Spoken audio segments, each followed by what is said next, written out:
Good morning student, welcome to PD study classes. और जो आज का हमारा टॉपिक है वो है इंट्रोडक्शन टू अकाउंटिंग। बेसिकली ये वीडियो उन बच्चों के लिए है जिन्होंने अभी अभी कॉमर्स स्ट्रीम ज्वाइन की है और जिनको अभी तक ये नहीं पता कि अकाउंटिंग क्या है और अकाउंट स्ट्रीम के अंदर हमें कैसे अकाउंट्स बनाने हैं, क्या क्या चीज़ें हमें अकाउंट्स के अंदर करनी है और कैसे कैसे उन ट्रांजैक्शंस को फाइंड आउट करना है, कैसे बैलेंस शीट्स बनानी है, कैसे कैसे प्रॉफिट एंड लॉस को निकालना है। ये सभी चीज़ें हमने किस में करनी है, अकाउंट्स में करनी है। और इनको कैसे करना है, इनका एक जर्नल ओवरव्यू मैं आपको इस वीडियो के अंदर दूंगा। तो जल्दी से हम अपनी वीडियो को स्टार्ट करते हैं। तो सबसे पहले हमारे पास क्या आता है, व्हाट इज अकाउंटिंग, कि अकाउंटिंग एक्चुअल में है क्या। तो क्या है अकाउंटिंग, तो सबसे पहले हम इसकी एक थ्योरेटिकल डेफिनेशन देखेंगे। उसके बाद हम इस सारी डेफिनेशन को कैसे एग्जांपल्स में कैसे कैसे कन्वर्ट करके करते हैं, उन सभी चीज़ों को आगे वीडियो के अंदर देखेंगे। तो सबसे पहले थ्योरी अगर इसकी देखें तो क्या है कि अकाउंटिंग इज अ प्रोसेस। ये एक प्रोसेस है, ये एक एक्टिविटी, सिंगल एक्टिविटी नहीं है, ये एक पूरा प्रोसेस है। उस प्रोसेस के अंदर हम क्या करते हैं, which all business related monetary transaction, यानी कि क्या करते हैं हम, सारी की सारी जो बिजनेस के रिलेटेड मॉनेटरी मतलब जो पैसे से वाली ट्रांजेक्शन होती है, उन ट्रांजेक्शन को हम क्या करते हैं, दे आर रिकॉर्डेड, उनको रिकॉर्ड करेंगे और फिर क्या करेंगे, क्लासीफाई मतलब उनको बांटेंगे। कैसे बांटेंगे ये हम आगे एग्जाम्पल में देखेंगे। फिर उनको क्या करेंगे, समराइज मतलब इकट्ठा कर देंगे और उसकी एक क्या बना देंगे, उसकी बना देंगे, तैयार कर देंगे एक फाइनेंशियल स्टेटमेंट। क्या यही काम वहीं खत्म हो गया? नहीं। उसके बाद जैसे ही हमने उन फाइनेंशियल स्टेटमेंट्स को प्रिपेयर किया, उसके बाद आगे क्या काम करेंगे, उन स्टेटमेंट को एनालाइज करेंगे, मतलब देखेंगे कि उसमें एक्चुअल में प्रॉफिट हुआ या लॉस हुआ, और वेरीफाई करेंगे कि जो जो ट्रांजेक्शन हमने डाल रखी हैं क्या वो सही हैं या वो गलत हैं। और एक्चुअल में जो रिजल्ट होगा उसको क्या करेंगे, बताएंगे। किसको बताएंगे, उसके यूजर्स को, यानी कि जो वो अकाउंटिंग इंफॉर्मेशन है जिसके लिए वो रिक्वायर्ड है, उन सभी को एक्चुअल रिजल्ट क्या करेंगे, कन्वे करेंगे। तो ये सारा काम किसने करना है, ये सारा काम करना है अकाउंटेंट ने। और हमने +1 में +2 में आगे अकाउंट्स फील्ड के अंदर क्या सीखना है कि हमने इन ट्रांजेक्शन को कैसे एनालाइज करना है, कैसे रिकॉर्ड करना है, कैसे फाइनेंशियल स्टेटमेंट्स बनानी है और कैसे कैसे इस रिजल्ट को उनके एक्चुअल यूजर के पास क्या करना है, पहुंचाना है। तो कौन से यूजर होते हैं इनके, ऑनर जो बिजनेस का मालिक है उसको बताना है कि एक्चुअल में आपको प्रॉफिट हुआ या लॉस हुआ। टैक्स अथॉरिटीज, क्योंकि टैक्स लगाना है, उन्होंने जीएसटी कैलकुलेट करना है, तो उनको पता होना चाहिए कि एक्चुअल में आपका जीएसटी क्या बनता था क्या नहीं बनता था। और थर्ड हमारे पास कौन है, मैनेजमेंट। ऐसे ही बहुत सारे और व्यक्ति भी होते हैं जो इस अकाउंटिंग इंफॉर्मेशन को क्या करते हैं, यूज करते हैं। उन सभी को एक्चुअल में ट्रू वैल्यू कौन बताएगा, अकाउंटिंग बताएगी। और अकाउंटिंग कौन करेगा, वो अकाउंटेंट करेंगे। तो वो उसके लिए हमें क्या करना पड़ेगा, इस पूरी अकाउंटिंग को हमें क्या करना पड़ेगा, सीखना पड़ेगा। तो अकाउंटिंग बेसिकली क्या है, तो हमें अब थोड़ा सा पता चले तो अकाउंटिंग क्या है कि हमने, it is an art of recording all the business monetary transaction, मतलब सारी जो बिजनेस की मॉनेटरी ट्रांजेक्शन है, यानी कि पैसे से रिगार्डिंग ट्रांजेक्शन हैं, उनको क्या करना, उनको रिफाइंड आउट करना और फिर क्या करना, रिकॉर्ड करना और उनका जो एक्चुअल में रिजल्ट आया और उसके ऑनर को बताना, ताकि वो उसके रिगार्डिंग बिजनेस ले सके कि भाई आगे को बिजनेस कंटिन्यू करना है या उसको क्या करना है, बंद करना है। तो ये तो थी अकाउंटिंग की थ्योरी, जिसमें हमें पता चला कि अकाउंटिंग बेसिकली क्या है। अकाउंटिंग है कि बिजनेस के अंदर जो भी हमारी ट्रांजेक्शन्स हो रही हैं, कौन सी वाली, मॉनेटरी ट्रांजेक्शन्स, उनको क्या करना, सबसे पहले फाइंड आउट करके रिकॉर्ड करना, फिर उनको उनके हिसाब से बांट लेना और उनको फाइनेंशियल स्टेटमेंट में डालकर फिर वहीं पर ख़त्म नहीं करना। उन सभी फाइनेंशियल स्टेटमेंट्स के जो एक्चुअल में रिजल्ट आए हैं उनको वेरीफाई कर कर असली उसके ऑनर तक पहुंचाना भी काम किसका है, ये काम है अकाउंटिंग का। तो it is a complete process. तो चलो इन सारी डेफिनेशन को हम एक एग्जांपल से देखते हैं। तो सबसे पहले हमारे पास क्या चीज़ आती है, सबसे पहले आती है हमारे पास ट्रांजैक्शंस की। हम इतनी देर से बात कर रहे हैं कि अकाउंटिंग क्या करती है, अकाउंटिंग सारी मॉनेटरी ट्रांजैक्शंस को क्या करती है, रिकॉर्ड करती है। अब बिजनेस के अंदर ट्रांजैक्शंस का मतलब क्या है या मॉनेटरी ट्रांजैक्शन का मतलब क्या है, तो सबसे पहले जो हमारे पास वर्ड है वो है मॉनेटरी। मॉनेटरी का मतलब क्या है, वो ट्रांजैक्शन जो सारी किससे रिलेटेड है, जो सारी कैश या बैंक, यानी कि सारी की सारी जिसकी एक क्या है वैल्यू है, जिसकी एक अमाउंट कैलकुलेटेड अमाउंट है, यानी कि 2000, 3000, 4000, जिसको हम मॉनेटरी टर्म्स में क्या कर सकते हैं, मैयर करते हैं, वो सारी ट्रांजैक्शंस बिजनेस की, उनको क्या करना, रिकॉर्ड करना। और किसकी ट्रांजैक्शंस, बार बार किसके ऊपर जोर दे रहे थे हम जोर दे रहे थे बिजनेस के ऊपर, कि कौन सी ट्रांजैक्शंस रिकॉर्ड करना है, सारी की सारी बिजनेस के ऊपर ट्रांजैक्शन रिकॉर्ड करना। तो इसके अंदर हमें सबसे पहले एक चीज सीखनी है कि जब भी हम अकाउंटिंग करेंगे या अकाउंटिंग को जैसे हम शुरू करने वाले हैं, तो एक सबसे पहला कॉन्सेप्ट अकाउंटिंग का और सबसे जो आखिर तक चलेगा वो ये है कि ऑनर एंड बिजनेस ये दोनों क्या होते हैं, ये दोनों अलग अलग होते हैं। मतलब बिजनेस की एक अलग पहचान है और उसके ऑनर की एक क्या है, अलग पहचान है। जब भी हम इन दोनों को देखो, एक्चुअल में अगर कोई शॉप खुली है मार्केट के अंदर, तो उसके अंदर बैठता तो कौन है, ऑनर ही बैठता है। बट जब वो उस शॉप का एक्चुअल में प्रॉफिट एंड लॉस निकाल रहा है, तो उसमें से वो सिर्फ और सिर्फ उसी शॉप के ऊपर जो खर्चे हुए हैं उन्हीं को रिकॉर्ड करेगा, वो अपनी पर्सनल ट्रांजैक्शंस को रिकॉर्ड नहीं करेगा। तो ये क्या है, ये अकाउंटिंग का एक क्या है, रूल है, एक प्रिंसिपल है, जिसको हम आगे की वीडियोस में देखेंगे। बट अभी तक हमें इतना पता होना चाहिए कि जो ऑनर है और जो उसका बिजनेस है वो दोनों क्या है, अलग अलग हैं। वो उन दोनों को इकट्ठा नहीं कर सकते। कि अगर एक दुकानदार है, अगर वो दुकानदार कोई सामान को बेचता है, तो उसके ऊपर वो सिर्फ उन्हीं खर्चों को रिकॉर्ड करेगा जो उस सामान के लिए रिक्वायर्ड हैं। उन खर्चों को रिकॉर्ड नहीं करेगा जो उसने अपने पर्सनल काम के लिए करे हैं, क्योंकि वो पर्सनल खर्चे कब करेगा, जब वो बिजनेस प्रॉफिट अर्न कर लेगा। देखो, अगर एक दुकानदार है, वो कोई सामान बेचता है, लेट्स से वो सामान बेचता है 1 लाख रुपए का,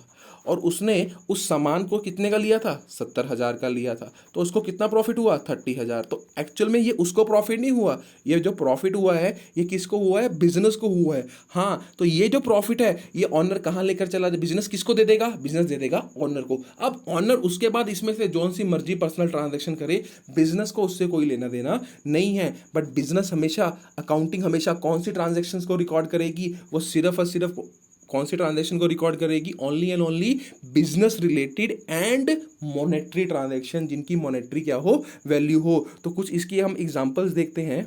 तो सबसे पहले हमारे पास एग्जांपल है परचेज ऑफ रॉ मटेरियल ₹30,000 कि ये देखो, सबसे पहले तो ये एक मॉनेटरी ट्रांजैक्शन है, इसको हम एक वैल्यू में मैयर कर रहे हैं। और दूसरा, हमने रॉ मटेरियल खरीदा है, तो रॉ मटेरियल हम अपने घर के लिए तो नहीं खरीदेंगे, किसके लिए खरीदेंगे, बिजनेस के लिए खरीदेंगे। तो these transactions are recorded, yes. क्या ये बिजनेस की ट्रांजैक्शन है, यस, ये बिजनेस की ट्रांजैक्शन है। आगे देखते हैं, paying ₹2,000 to labour for making goods, मतलब 2,000 रुपये हमने लेबर को दिए हैं, अपना घर बनाने के लिए नहीं दिए। अगर यहाँ पर दिया होता कि हमने अपना घर बनाने के लिए लेबर को 2,000 दिए हैं, क्या ये बिजनेस ट्रांजैक्शन होती, नहीं। क्या इसको अकाउंटिंग रिकॉर्ड करती, नहीं करती। बट अब ये जो 2,000 हमने दिए हैं, ये किसको दिए हैं, लेबर को दिए हैं। किसके लिए दिए हैं, मेकिंग गुड्स। तो गुड्स तो कौन बनाएगा, बिजनेस में बेचने के लिए बनाए जाएंगे, तो ये ट्रांजैक्शन रिकॉर्ड होंगी कि नहीं होगी, यस, ये भी ट्रांजैक्शन क्या होगी, रिकॉर्ड होगी। पेइंग पॉकेट मनी टू सन ₹5,000, हमने बिजनेसमैन ने अपने बेटे को 5,000 रुपये दिए हैं, क्या ये बिजनेस की ट्रांजैक्शन है, नहीं। ये मॉनेटरी ट्रांजैक्शन तो है, बट क्या ये बिजनेस से रिलेटेड ट्रांजैक्शन है, नहीं। तो क्या अकाउंटिंग इसको रिकॉर्ड करेगी बिजनेस के अंदर, नहीं। वाई, बिकॉज ऑनर एंड उसका बिजनेस ये दोनों क्या होते हैं, अलग अलग होते हैं। उसके बाद हमारे पास क्या है, paying petrol expenses of car, कितने दिए हमने पेट्रोल के खर्चे, 1,000। तो अभी तक तो हमें क्या लग रहा है कि ये 1,000 के मॉनेटरी ट्रांजैक्शन है। बट अब हमने क्या देखना है, क्या ये बिजनेस से रिलेटेड ट्रांजैक्शन है या नहीं है। तो paying petrol expense of car ₹1,000 for personal use, वो कार हमने किसके लिए यूज करी है, अपने पर्सनल यूज के लिए करी है। तो क्या इस ट्रांजैक्शन को रिकॉर्ड करेंगे, नहीं, इस ट्रांजैक्शन को रिकॉर्ड नहीं करेंगे। तो उसके बाद क्या है हमारे पास, उसके बाद है ऑनर डूइंग 3 और कॉन्टिन्यूस वर्क इन फैक्ट्री, कि ऑनर 3 घंटे लगातार फैक्ट्री के अंदर मेहनत करता है। बट तो क्या ये बिजनेस के रिलेटेड ट्रांजैक्शन, बिजनेस की ट्रांजैक्शन है। बट सबसे इंपॉर्टेंट बात, क्या इसकी कोई मॉनेटरी वैल्यू है, क्या हम उसके एफर्ट को किसी नंबर में मैयर कर पा रहे हैं, नहीं कर पा रहे, क्योंकि उसकी वैल्यू ही नहीं है कि उसकी वैल्यू कितनी होगी। तो क्या इन ट्रांजैक्शन को हम अपने अकाउंटिंग, अपने बिजनेस के अंदर रिकॉर्ड करेगी, अकाउंटिंग प्रोसेस के अंदर रिकॉर्ड करेगी, नहीं। तो इन ट्रांजैक्शन को अकाउंटिंग अपने प्रोसेस के अंदर रिकॉर्ड नहीं करेगी। तो कौन सी ट्रांजैक्शन बिजनेस के अंदर रिकॉर्ड होती हैं, सिर्फ और सिर्फ वो ट्रांजैक्शन जो एक तो बिजनेस से रिलेट करती हो और उसकी एक वैल्यू कैलकुलेटेड हो, यानी कि वो मॉनेटरी के अंदर हो, नॉन मॉनेटरी ना हो। चलो, तो इसके बाद हम इसको एक और एग्जांपल से समझते हैं कि हमारे पास एग्जांपल क्या है। देखो, इस एग्जांपल में हम बेसिकली ये देखेंगे कि अकाउंटिंग क्या है, अकाउंटेंट क्या करता है, और नॉर्मल पर्सन और अकाउंटेंट में क्या फ़र्क है। तो बेसिकली हम एग्जांपल देखते हैं कि Ram sold goods worth ₹30,000 during that month. कि राम जो था उसने एक सामान बेचा, गुड बेचा, कितने का बेचा, 30,000 रुपये का बेचा उस महीने के अंदर। किसको बेचा, टू मोहन। और कितने में बेचा, 50,000 में बेचा। यानी कि एक 30,000 रुपये की चीज राम ने किसको बेच दी, मोहन को बेच दी। कितने रुपए में बेची, कितने में बेची, 50,000 रुपये में बेची। तो अगर एक नॉर्मल पर्सन देखेगा, तो अगर हम भी सोचेंगे तो हमें पता चल रहा है कि व्हाट इज द प्रॉफिट, कितना प्रॉफिट हुआ। हमें देखकर ही पता चल रहा है कि कितने का प्रॉफिट हुआ, 20,000 का।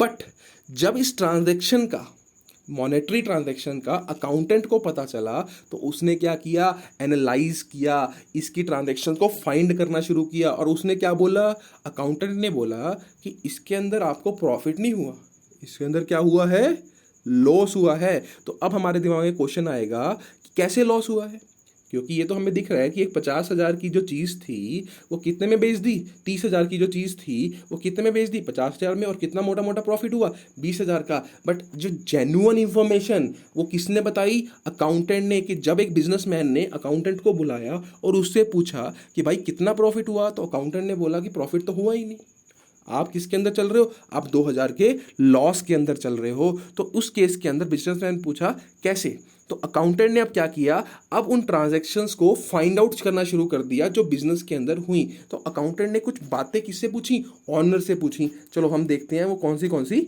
बातें थी। तो सबसे पहले अकाउंटेंट ने क्या पूछा ऑनर से कि देखिए, आपने 30,000 रुपये का जो सामान था, ये आप कहीं ना कहीं खरीदने तो गए होगे। ऑनर ने बोला यस, ये हम खरीदने गए थे। तो कहाँ गए थे, लेट से ये सामान, जो ऑनर था वो कहाँ का था, वो था दिल्ली का। और उसने ये सामान कहाँ से खरीदा, उसने ये सामान खरीदा मुंबई से खरीदा। तो अकाउंटेंट ने उससे पूछा कि अगर आप इस सामान को लेने के लिए कहाँ पर गए थे, दिल्ली से बॉम्बे गए थे, तो उसकी कोई ट्रैवलिंग कॉस्ट होगी कि नहीं होगी। तो ऑनर ने क्या बोला, yes there is a travelling cost. तो वो ट्रैवलिंग कॉस्ट कितनी थी, 2,000 रुपये की। 2,000 का हमने रास्ते में जाते हुए क्या डलवाया था, पेट्रोल डलवाया था। तो अकाउंटेंट ने बोला क्या ये खर्चा नहीं था, it is a monetary expenditure. और ये जो खर्चा हुआ है ये आपका उस सामान को लाने के लिए ही खर्चा हुआ है। तो क्या आप इसको अपनी कॉस्ट के अंदर ऐड करेंगे कि नहीं करेंगे, तो यस इट विल ऑल्सो, क्योंकि ये पैसा कहीं बाहर से थोड़ी ना आएंगे। ऑनर कैसे कमाएगा, ऑनर इन सभी खर्चों को माइनस करके ही तो प्रॉफिट कमाएगा। तो क्या उसने इस खर्चे को, क्या एक नॉर्मल पर्सन ने फर्स्ट इंस्टांस में देखकर इस खर्चे को माइनस किया था, नहीं किया था। बट जब अकाउंटेंट आया उसने क्या करना शुरू कर दिया, उन ट्रांजेक्शन्स को फाइंड आउट, एनालाइज करना शुरू कर दिया। और अब वो क्या करेगा, उनको क्लासीफाई और समराइज भी करेगा। तो सबसे पहले उसने क्या देखा, ट्रैवलिंग कॉस्ट कितनी थी, ट्रैवलिंग कॉस्ट 2,000। तो अब अकाउंटेंट ने फिर ऑनर से पूछा कि जब आप रास्ते के अंदर जा रहे थे तो क्या आप कहीं रुके थे, क्योंकि लंबा रास्ता था, कुछ हुआ था। तो ऑनर ने बोला यस हमने खाना खाया था, हम रुके भी थे। तो उसके अकोमोडेशन के खर्चे कितने थे, कितने खर्चे थे, 1,000। तो वो खर्चे भी तो, अच्छा ये खर्चे पर्सनल नहीं होंगे, क्योंकि ये खर्चे ऑनर के हैं और वो ऑनर सामान लाने के लिए कर रहा है। अदरवाइज वो पर्सनल घूमने के लिए तो नहीं गया था, वो तो सामान लाने के लिए गया था। अगर वो खुद ना जाकर किसी और को बेचता तब भी तो वो एक्सपेंसेस उसको क्या करने पड़ते, पे करने पड़ते। तो ये भी तो कौन सी ट्रांजैक्शन है, ये ट्रांजैक्शन है बिजनेस रिलेटेड ट्रांजैक्शन है। तो ये 3,000 के हमारे क्या हो गए, खर्चे हो गए। उसके बाद उसने बोला कि आपने मुंबई जाकर सामान कितने में खरीदा, उसने बोला हमने 30,000 में खरीदा। उसने बोला ठीक है, तो जब आप वापिस आए तब भी तो पेट्रोल की कॉस्ट लगी होगी। उन्होंने बोला यस बट हम कहीं रुके नहीं। तो कोई बात नहीं, तो ये भी तो खर्चे क्या होगा, इंक्लूड होगा। और उसके बाद उसने पूछा कि जब हमने वो सामान अपने दिल्ली वाली शॉप के अंदर रखा तो उस सामान की हमने क्या पे करी, कैरेज पे करी। तो कैरेज मतलब क्या है कि उस सामान को उठाकर अपनी शॉप तक या गोडाउन तक पहुंचाने के लिए जो कैरेज लगी, जो लेबर वाले लगे, उन सबको भी हमने कितना खर्चा दिया, 2,000 का खर्चा दिया। तो ये सारे जो खर्चे थे, ये खर्चे ऑनर किससे निकालेगा, अपनी जेब से तो देगा नहीं, ऑनर उसी चीज से ही निकालेगा। तो उसकी कॉस्ट अल्टीमेटली क्या होगी, बढ़ गई। तो उसके बाद उसने और क्या पूछा, उसने बोला कि जिस दुकान पे बैठे हो उसका रेंट भी तो पे कर रहे हो, क्या उसको जेब से देंगे, नहीं, वो तो भी ऑनर किससे निकालेगा, अपने बिजनेस के प्रॉफिट से ही निकालेगा। तो उसका रेंट कितना था 5000, और उसने एक एम्प्लॉय भी रखा हुआ था, तो उस एम्प्लॉय की सैलरी कितनी थी 10000। तो ये टोटल मिलाकर उस प्रोडक्ट की एक्चुअल वैल्यू कितनी थी 30000, बट उसके ऊपर कितने एक्स्ट्रा खर्चे और लग गए 22000। तो टोटल कॉस्ट कितनी होगी उस चीज़ की 52000। और कितने का सेल प्राइस था 50,000 का। तो एक्चुअल में वो प्रॉफिट में है कि लॉस में है, वो है लॉस में। और इस सही सही इंफॉर्मेशन को किसने बताया, इसको बताया अकाउंटेंट ने। कैसे, एनालाइजिंग बिजनेस की मॉनेटरी ट्रांजैक्शंस, उनको क्लासीफाई कर कर उनको एक फाइनेंशियल स्टेटमेंट में इसको तैयार करके वो क्या करेगा, बताएगा। तो बेसिकली अब हमें समझ में आया होगा कि अकाउंटेंट और नॉर्मल पर्सन, या अकाउंटिंग के अंदर एक नॉर्मल पर्सन के अंदर क्या फ़र्क है। तो इसी को एक और एग्जाम्पल के साथ देखते हैं और क्लैरिटी से समझते हैं। तो ये एग्जाम्पल थी हमारे पास कि Mohit is a seller of electronic good. कि मोहित कौन है, मोहित एक इलेक्ट्रॉनिक गुड्स का सेलर है, यानी कि वही एसी फ्रिज वगैरह हो गए हमारे पास, टीवी हो गए, उनको क्या करता है वो बेचता है। और उसने क्या किया, ही सोल्ड वन फ्रिज, उसने एक फ्रिज बेचा और एक एयर कंडीशनर बेचा। किसको बेचा, राहुल को बेचा। और जो फ्रिज की कॉस्ट थी वो कितनी थी 20000, और जो एयर कंडीशनर की कॉस्ट थी वो कितनी थी 30000। मीन्स दोनों की उसको अप्रॉक्सीमेटली कॉस्ट कितनी पड़ी 50000। और उसने उसको कितने में बेचा, उसने 25000 में बेचा फ्रिज, और 38 में क्या बेचा, एसी बेचा। तो अब हमें अगर देखने से आम व्यक्ति को क्या लगेगा कि 20,000 की चीज को कितने में बेचा है, 25,000 में बेचा है, और कितने का प्रॉफिट हुआ 5,000 का प्रॉफिट हुआ। बट अकाउंटेंट ऐसा करेगा नहीं करेगा। तो चलो आगे देखते हैं, उन्होंने आगे क्या बोला। उन्होंने आगे बोला कि एयर कंडीशनर को इंस्टॉल करने के क्या लगे थे, चार्जेस लगे थे। कितने लगे थे 3000। यानी कि ये भी तो खर्चा है, और ये भी तो ऑनर को ही क्या करना पड़ेगा, पे करना पड़ेगा। और ये किसने पे किया है, ये पे किया है मोहित ने। और गलती से क्या हुआ, डिफॉल्ट हो गया किसके अंदर, एयर कंडीशनर के अंदर, जब उसको रिमूव करना पड़ गया। और उसके ऊपर कितने पैसे लग गए 6000 रुपीस, उसके ऊपर भी खर्च हो गए। तो ये जो ट्रांजैक्शंस थी ये कहाँ से निकाली जाएंगी, ये भी तो उसके प्रॉफिट से ही निकाली जाएंगी, ये भी तो उसके प्रॉफिट को ही क्या करेगी, इफेक्ट करेगी।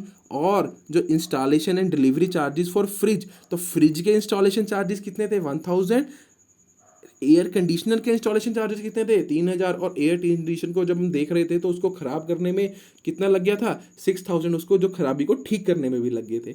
तो अब एक नॉर्मल पर्सन ने क्या किया, एक जो नॉर्मल पर्सन था उसने फाइंड आउट किया कि भाई कितना प्रॉफिट होगा। तो अगर सिंपल, अगर हम इस क्वेश्चन को देखें और अगर नॉर्मल प्रॉफिट भी निकालना हो तो हम इजी नहीं लिखा सकते हैं कि हमने इस सेल प्राइस कितने की थी, तो कितने में वो चीज़ बेची हमने 25,000 में हमने फ्रिज बेचा, और 38,000 में हमने क्या बेचा था, एसी बेचा था।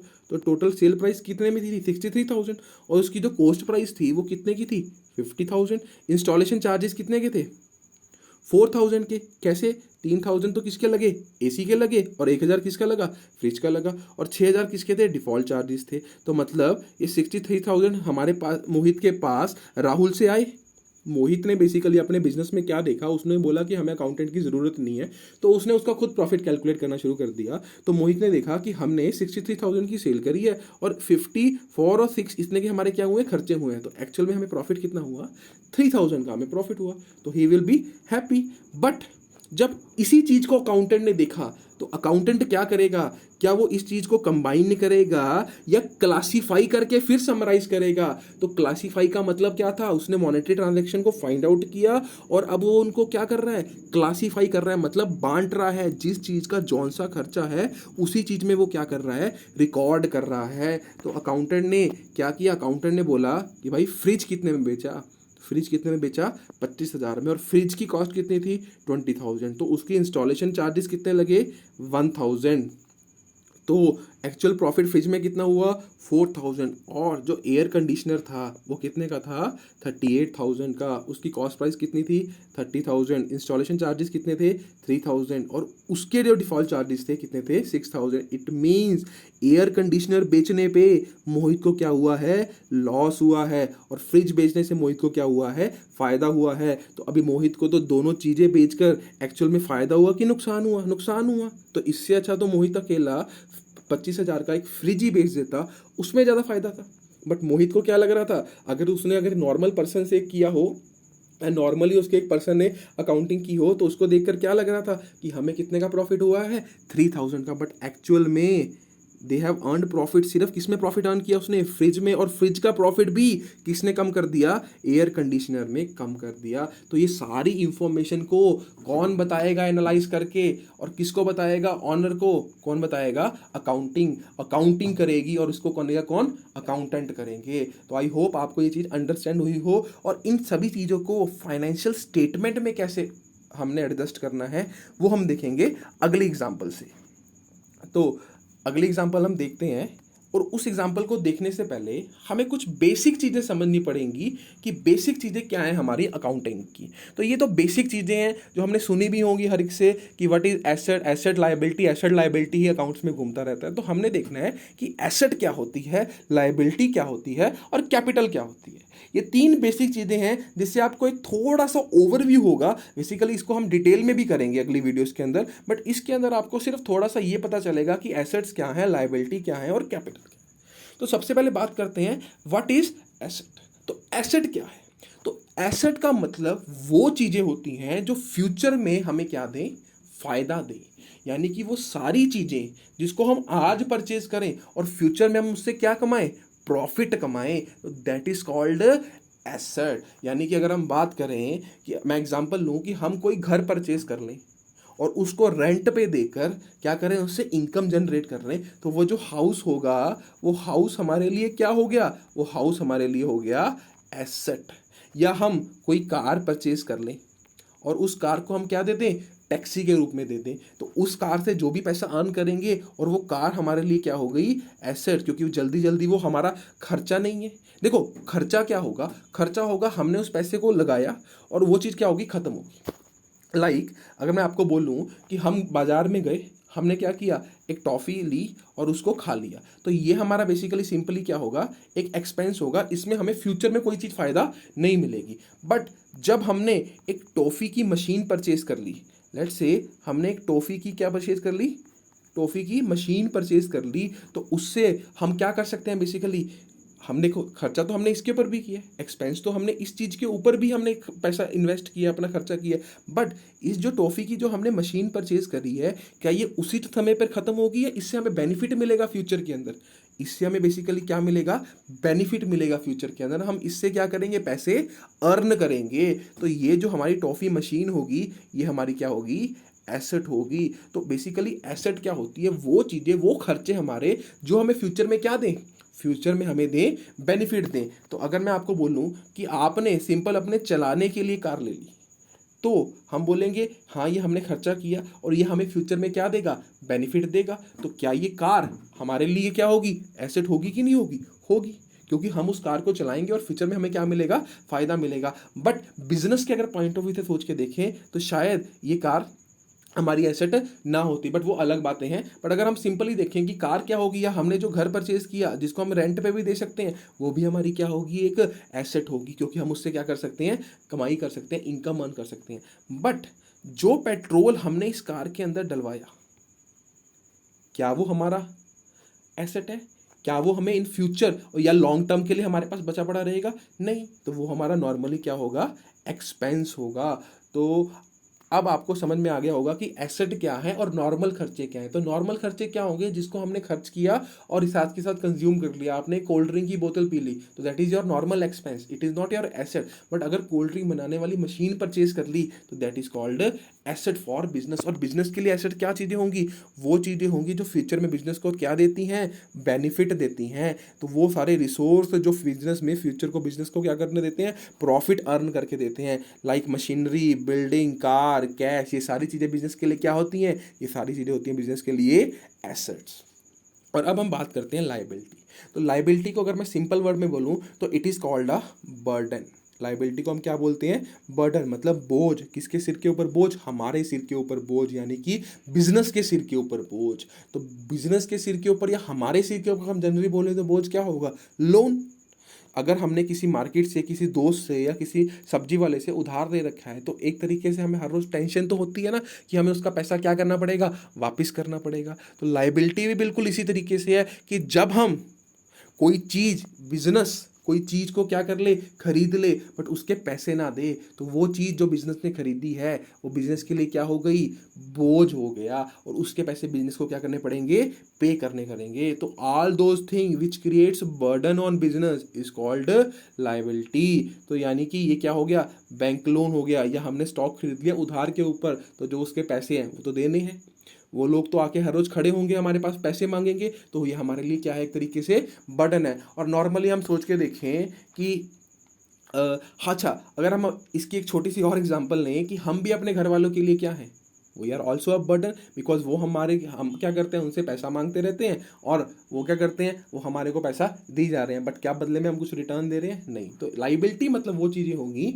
जो बेसिकली क्या क्रिएट करती हैं, बर्डन क्रिएट करती हैं, किसके ऊपर, बिजनेस के ऊपर। हम इंडिविजुअल की बात नहीं कर रहे हैं, हम किसकी बात कर रहे हैं, हमेशा यहाँ पर बिजनेस के पॉइंट ऑफ व्यू से बात कर रहे हैं। और अब मेरे को लगता है आपको एसेट समझ में आ गई हो। तो एसेट कौन सी चीज़ें होती हैं जो फ्यूचर में क्या देंगी, बेनिफिट्स देंगी, और लाइबिलिटी क्या होती है, लाइबिलिटी वो चीज़ें हैं जो बिजनेस के सिर के ऊपर क्या होती हैं, बर्डन क्रिएट करती हैं, जिससे बिजनेस के सिर के ऊपर एक बोझ क्रिएट होता है। और थर्ड हमारे पास क्या है, कैपिटल। तो कैपिटल मतलब क्या है, देखो जो पैसा ओनर बिजनेस में लगाता है, नॉर्मली हम इसको क्या बोलते हैं, इन्वेस्टमेंट बोलते हैं, बट अकाउंट्स में इसको क्या बोलते हैं, अकाउंट्स में इसको बोलते हैं कैपिटल। कैपिटल मतलब पूंजी, यानी कि वो पैसा जो ओनर ने बिजनेस के अंदर इन्वेस्ट किया है, दैट इज कॉल्ड कैपिटल। तो ओनर जो पैसा बिजनेस के अंदर लगाएगा उसको हम नॉर्मली क्या बोलते हैं, उसको हम बोलते हैं कैपिटल। तो इन्हीं तीन चीजों से हम एक फाइनेंशियल स्टेटमेंट का क्या लेते हैं, ओवरव्यू लेते हैं। तो चलो अगले एग्जांपल से देखते हैं। तो बेसिकली अब आपको समझ में आओगा व्हाट इज एसेट। एसेट्स क्या होती हैं, वो चीजें जो हमें क्या देंगी, फ्यूचर में फायदा देंगी हमें, मतलब किसको, बिजनेस को। लायबिलिटी जो क्या करेंगी, बर्डन क्रिएट करेंगी। और कैपिटल वो पैसा जो ऑनर ने कहाँ इन्वेस्ट कर रखा है, बिजनेस के अंदर इन्वेस्ट कर रहा है, तो उसको क्या बोलते हैं, कैपिटल बोलते हैं। जैसे मैं एग्जाम्पल दूं आपको कि आपने 5 लाख या 10 लाख रुपए लगाकर एक शॉप खोल ली, तो मतलब आपकी कैपिटल कितनी होगी, आपकी कैपिटल होगी वो 5 लाख या 10 लाख। उसको अकाउंटिंग की लैंग्वेज में हम क्या बोलते हैं, उसको बोलते हैं कैपिटल। यानी कि वो पैसा जो आपने बिजनेस के अंदर क्या कर रखा है, इन्वेस्ट कर रखा है। तो चलो इसको एक एग्जांपल के साथ देखते हैं। तो हमारे पास एग्जांपल है, तो इस एग्जांपल को समझने से पहले हमने पहले भी ये चीज़ बात समझी और उसके बाद दोबारा समझेंगे कि ऑनर एंड बिजनेस वो दोनों क्या हैं, ऑनर और बिजनेस ये दोनों क्या है, ये एक दूसरे से क्या है, अलग अलग हैं। ऑनर का काम सिर्फ कितना है, ऑनर का काम है सिर्फ बिजनेस को पैसा देना, और उसके बाद उस बिजनेस को चलाना किसका काम है, उसको उसकी मैनेजमेंट चलाएगी। हाँ वो मैनेजमेंट के अंदर ऑनर जरूर हो सकता है, बट अगर हम नॉर्मली बोलते हैं कि भाई घर की बातें घर पे करेंगे और बिजनेस की बातें बिजनेस में करेंगे, यानी कि जो बिजनेस की सारी ट्रांजेक्शन हैं वो बिजनेस के अंदर काउंट होंगी और घर की सारी ट्रांजेक्शन है वो घर के अंदर काउंट होंगी। Business and owner both are not same. तो ये हम जब भी अकाउंट्स पढ़ेंगे तो अकाउंट्स का सबसे पहला रूल हमारे पास क्या है, सबसे पहला प्रिंसिपल क्या है, क्या चीज हमने दिमाग में रखनी है कि ऑनर और बिजनेस दोनों एक एक नहीं है। चाहे वो ऑनर बिजनेस के अंदर बैठ रहा है, उसको कंप्लीट कंट्रोल कर रहा है, बट जब अकाउंटिंग की बात करेंगे तो उसके अंदर सारी की सारी कौन सी ट्रांजेक्शन लेंगे, जो बिजनेस से रिलेटेड हो, ऑनर से रिलेटेड ना हो। तो हम इसको देखें कि अब क्या ये एग्जांपल है और कैसे इसको एक फाइनेंशियल स्टेटमेंट के अंदर हमने क्या किया है, रिकॉर्ड किया है। तो समझते हैं कि Mohit wants to open a book shop. Mohit एक बुक शॉप खोलना चाहता है, सो ही इन्वेस्टेड। कितने पैसे उसने इन्वेस्ट किए, उसने इन्वेस्ट किए 5 lakh rupees from his bank account in a business. और नेम क्या था उस बिजनेस का, मोहित बुक डिपो। यानी कि मोहित ने क्या किया, कितने पैसे बिजनेस में इन्वेस्ट कर दिए। यानी कि अगर हम बात करें तो ये क्या था, मोहित का बिजनेस था। मोहित आया और मोहित ने इस बिजनेस को कितने पैसे दे दिए, इसको बोला ले भाई पकड़ 5 लाख रुपया। तो इस पहले तो इस 5 लाख को हम क्या बोलेंगे, इस 5 लाख को हम बोलेंगे इट इज द कैपिटल। क्या होगी ये 5 लाख, ये 5 लाख हो गए उसके कैपिटल होगी। और ये कैपिटल मोहित ने किसको दी है, बिजनेस को दी है। और हमने सबसे पहले बात क्या बोली थी कि ऑनर और बिजनेस दोनों क्या हैं, अलग अलग हैं। तो एक तरीके से हम इसको ऐसा सोच के देखें कि मोहित ने 5 लाख रुपए बिजनेस को दिए हैं, तो बिजनेस के पास अब क्या आ गया, बिजनेस के पास आ गया अब कैश आ गया, 5 लाख रुपए आ गए। और साथ की साथ बिजनेस के सिर के ऊपर क्या बढ़ गया, एक बोझ भी पड़ गया, लायबिलिटी भी बन गई। अब आप बोलोगे लायबिलिटी कैसे बनी बिजनेस की, तो भाई ऑनर और बिजनेस दोनों क्या है, अलग अलग हैं। तो ऑनर बेसिकली क्या हुआ, जो मोहित था वो आया, उसने बिजनेस को 5 लाख दिए और वो चला गया। वो बाद में मैनेजमेंट बन के चाहे लौटा, बट वो अब 5 लाख देकर बिजनेस को चला गया। तो अब बिजनेस का फर्ज क्या बनता है, बिजनेस एक अलग आइडेंटिटी है। बिजनेस का फर्ज क्या बनता है कि इस 5 लाख को प्रॉफिटेबल बनाना, इस 5 लाख से शुरू कर कर बिजनेस को क्या करना, प्रॉफिट कमा कर देना। तो इस मीन्स जो पैसा मोहित ने बिजनेस को दिया है, बिजनेस के सिर के ऊपर एक तरीके से क्या है, एक तरीके से है वो लायबिलिटी, यानी कि बिजनेस के पास बोझ है जो उसको वो 5 लाख किसको वापस करना है, ऑनर को वापस करना है। तो इस केस के अंदर हम क्या देखते हैं कि जो हमारी अकाउंटिंग इक्वेशन है ये एक फाइनेंशियल स्टेटमेंट है, और इसके अंदर कितनी चीज़ें होती हैं हमारे पास, ये है हमारे पास लायबिलिटी, मतलब बोझ कितना है बिजनेस के सिर के ऊपर, और बिजनेस की कौन सी क्या बनी है, एसेट्स बनी है। तो सबसे पहले हमारे पास क्या बात थी कि कितना पैसा इन्वेस्ट किया मोहित ने, 5 लाख रुपया। तो वो 5 लाख जो था, देखो क्या हुआ, हर ट्रांजेक्शन्स हैं उनके कितने इफेक्ट पड़ेंगे बिजनेस के ऊपर, 2 इफेक्ट पड़ेंगे। तो ये सेकंड प्रिंसिपल है हमारा। कौन सा प्रिंसिपल है, पहला प्रिंसिपल तो क्या था, पहला प्रिंसिपल था कि ऑनर और बिजनेस दोनों क्या होते हैं, अलग, और 2 मेन इंपॉर्टेंट बातें थी इसकी। पहला प्रिंसिपल था कि ऑनर और बिजनेस दोनों क्या है, अलग अलग है। ऑनर का काम सिर्फ पैसा देना है और फिर वो चला जाएगा। तो बिजनेस के सिर पे ऊपर क्या आ गया, बोझ आ गया कि भाई ऑनर को पैसा वापस करना है और प्रॉफिट से साथ वापस करना है। और दूसरा, हर ट्रांजैक्शन के कितने इफेक्ट होंगे, 2।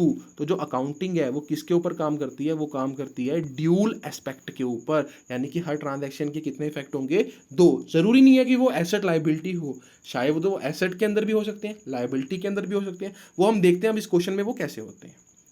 तो सबसे पहले हमने बात करी कि मोहित ने क्या किया, एक बुक शॉप ओपन करी और 5 लाख रुपए उसमें क्या किए, इन्वेस्ट किए अपने बिजनेस से निकाल कर। तो इट मीन्स ये कौन सी लायबिलिटी है, ये बिजनेस के क्या हो गए, लायबिलिटी होगी। और उस लायबिलिटी का क्या नाम था, उसका नाम था कैपिटल। और सोच के देखो कि साथ के साथ बिजनेस के पास 5 लाख रुपए भी आ गए हैं।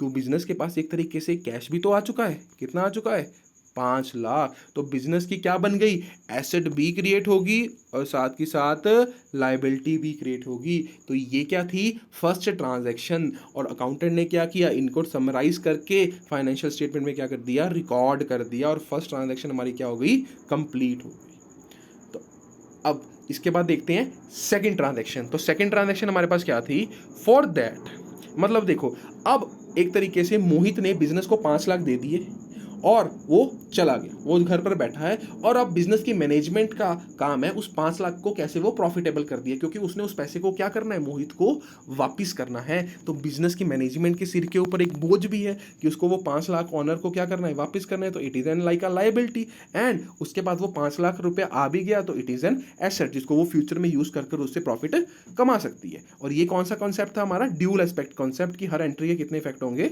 2 इफेक्ट होंगे। चलो, तो उसके बाद देखते हैं कि आगे क्या बोला कि that he buys ₹2 lakh furniture. तो कितने रुपए का उसने फर्नीचर परचेज किया, उसने फर्नीचर परचेज किया 2 लाख रुपए का। तो देखो इस ट्रांजैक्शन से हमने इसके 2 एस्पेक्ट करे, तो क्या करें, हमने फर्नीचर परचेज किया, हमने मतलब किसने, बिजनेस में मोहित बुक डिपो ने फर्नीचर परचेज किया। तो क्या हुआ होगा, फर्नीचर खरीदा तो पैसा आया कि गया, कैश तो गया, बिजनेस का कैश तो क्या हो गया, कम हो गया। बट साथ के साथ क्या वो जो बिजनेस ने फर्नीचर परचेज किया, क्या वो बिजनेस का एक्सपेंस था या उसकी एक एसेट जनरेट होगी, क्योंकि उस फर्नीचर के अंदर वो क्या करेगा, लोगों को बिठाएगा, उससे वैल्यू जनरेट करेगा। तो क्या हुआ सेकंड ट्रांजैक्शन के अंदर कि 5 लाख थे उसके पास कैश, तो 2 लाख तो उसने कैश क्या कर दिया, दे दिया, किसको दे दिया, मशीनरी बिजनेस अपना फर्नीचर परचेज करने वाले को दे दिया। और 2 लाख का उसके पास एक एसेट क्रिएट होगी, कितने की, 2 लाख रुपए की। तो अब उसके पास कितने का कैश बचा, उसके पास कैश बचा 3 लाख रुपए का, और उसके पास 3 लाख का कैश बचा, और कितने का फर्नीचर आ गया, फर्नीचर आ गया उसके पास 2 लाख रुपए का। तो मतलब अब लेट्स से हम बात करें कि ऑनर वापस आ गया और उसने बोला कि लाओ भाई मेरे 5 लाख रुपए वापस दो, तो क्या अकाउंटेंट उसको इस फाइनेंशियल इंफॉर्मेशन में पूरी की पूरी इंफॉर्मेशन बता सकता, नहीं बता सकता, बता सकता है। तो ऑनर क्या, अकाउंटेंट क्या बोलेगा कि सर हमने आपके 5 लाख देने हैं और हमने उस 5 लाख को क्या किया, खराब नहीं किया, हमने 2 लाख की क्या परचेज करी थी, फर्नीचर परचेज करी थी, तो 3 लाख हमारे पास कैश पड़ा है और 2 लाख हमारे पास क्या पड़ा है, फर्नीचर पड़ा है। यानी कि जितना आपने 5 लाख दिया था वो हमने सारा का सारा क्या कर रखा है, इन्वेस्ट कर रखा है। कुछ कैश में पड़ा है और कुछ फर्नीचर के रूप में पड़ा है। तो ऑनर को भी अब कंप्लीट इन्फॉर्मेशन मिल गई कि नहीं मिल गई, और एक एक चीज़ क्या हो गई,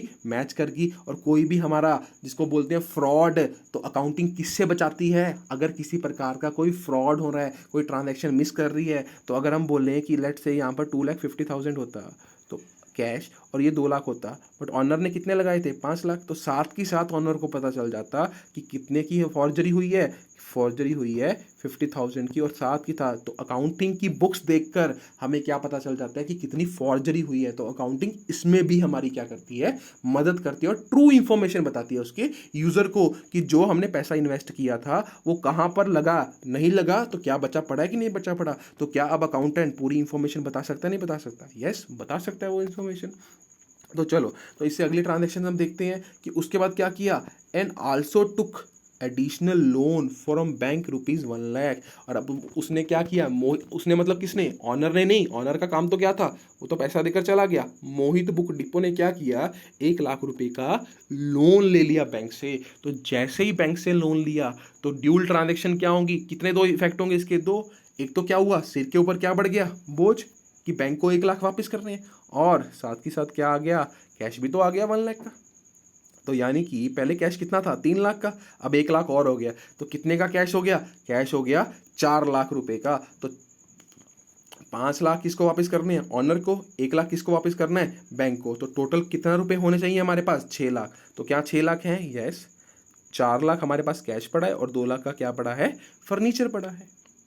चलो, तो उसके बाद देखते हैं, उसके बाद उन्होंने क्या बोला, टू बाय, वो उसने जो 1 लाख लिया था किसके लिए लिया था, बाय मशीन ऑफ ₹4 लाख, कि वो 4 लाख की क्या परचेज कर ले, एक मशीन परचेज कर ले। तो क्या उसने वो मशीन परचेज करी कि नहीं करी, यस। तो 4 लाख जो उसके पास कैश था, उसने उसकी क्या परचेज कर ली, मशीन। तो अब उसके पास कैश क्या हो गया, खत्म हो गया, बट उसके पास अभी क्या बचा हुआ है, अभी बचा हुआ है 4 लाख रुपए का एक मशीनरी बच गई है। तो अगर हम बात करें कि अब ऑनर वापस आया और उसने क्या बोला कि हाँ मेरे को पूरी इन्फॉर्मेशन चाहिए कि हमारे सिर के ऊपर बिजनेस कैसे चल रहा है, तो हम ऑनर को बता सकते हैं कि नहीं बता सकते कि भाई 5 लाख की क्या थी, कैपिटल थी, 1 लाख का क्या था, लोन था। तो मतलब टोटल 6 लाख रुपए देने थे। क्या वो 6 लाख रुपए हमने मिट्टी कर दिए, कहीं गिर दिए, नहीं। 2 लाख रुपए की क्या परचेज करी है, 2 लाख की परचेज करी है फर्नीचर, और 4 लाख की क्या परचेज करी है, मशीनरी। और ये सारी की सारी फाइनेंशियल स्टेटमेंट हम उसको क्या कर सकते हैं, शो कर सकते हैं, दिखा सकते हैं।